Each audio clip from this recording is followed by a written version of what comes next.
Welcome to my car. This is Demo. Hi, Demo. Okay. My computer is kind of broken right now, so I'm having to do this with my camera in my car. And I'm doing it in my car because my husband's home and he's kind of still weirded out with me being a pagan. So I'm using my camera to do all this.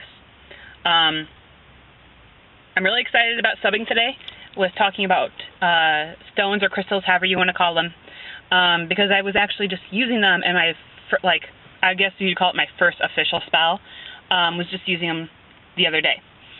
So, I have a very small collection of stones, just crystal quartz.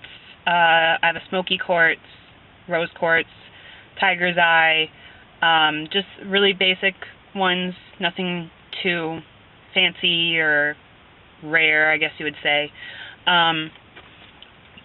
But I like having them, and I like being able to use them. It just kind of makes sense to me, with the stones being such an earthbound object. It would just make sense that, here it is. If you do spell work or energy work, whatever, it would just make sense that you use as many things you can from the earth, stones being one of them. So for the first time, I've actually used them in a spell. And that was for my dog Demo, who had gotten into some chicken bones the other day. My husband had left them out on the table, and Demo decided to snack on them while I was sleeping. I wrote my first spell from it with the help of a friend who kind of gave me the idea of where to start out with it. I'm going to go ahead and post them on the sidebar, the spell, so it's there for you guys to be able to see and use if you'd like to. Keep in mind that what works for me might work for you and it may not work for you, so just kind of use it as a guideline and build off of it however you would like. Put things in, take things out, change the words, change the stones or the candles or whatever. But the main thing that I like about stones is the fact that they're great for storing and transferring energy. And what I mean by that is when you see from the spell that I write on the sidebar there, it will have, at one point I'm going to put on there to touch the stones to the candles. And this is after you whisper to the candles what you want them to do. And they will kind of transfer, and they just kind of like communicate to each other and transfer this energy back and forth. And the stone holds on to all of that. And then you can do with the stone what you want to do, whether you make it into a charm or talisman and stick it in your purse or in your pocket, or if you put it above a doorway for protection.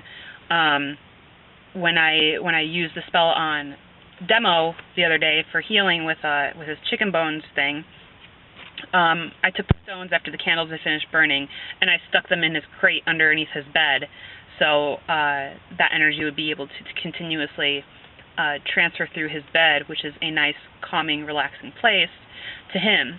And he's actually doing much, much better now. The chicken bones are starting to pass through his system, and I feel really proud that it really, really worked, because it could have been a really bad thing. For all you dog owners out there, chicken bones and dogs do not mix. So if you've never worked with stones before, I highly suggest, just picking up a crystal quartz. My two favorite stones, I think, would have to be, first, Smokey quartz, because it's great for channeling direct energy into a situation or into a spell. I'll probably be working with that one a lot in the future, but also crystal quartz, and it's a great all-around stone.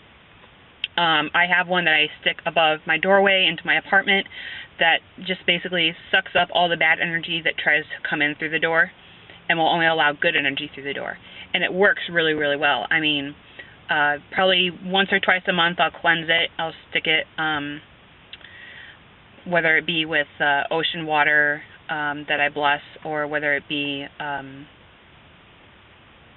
in the ground during a full moon to kind of cleanse the stone, because it's only going to be able to hold so much. It's a fairly small stone, but I definitely feel a difference in my apartment, and I feel like people feel a difference when they come through my door and they have all that negativity sucked out of them through the stone. But again, if you've never worked with stones before, if you've always kind of thought, oh, stones are stupid, blah, blah, blah, whatever, I would highly suggest just picking a couple up. You know, rose quartz, any of the quartzes pretty much, rose quartz, clear quartz, are fairly inexpensive and easy to find, and they have multiple uses. So I'm sorry this video is kind of informal. It was definitely, I found out last night that I was going to be subbing for today, so I'm just kind of trying to throw it all together, fit into my schedule without freaking out my husband with him knowing that I'm doing it and everything. But yeah, I'd love to hear what other stones you guys have, stones you think are important, that serve a great purpose, that you think everyone should have, things that you think that I should definitely have in my collection of stones, because like I said, again, it's really small. Tell me about spells or whatever that you've used them in and that you find great success in. I'd really love to hear what you guys have to say. So remember, Pagan's perspective isn't just about my perspective, it's about your perspective. So happy Friday. I hope everyone has a great weekend, and I will see you all later. Bye.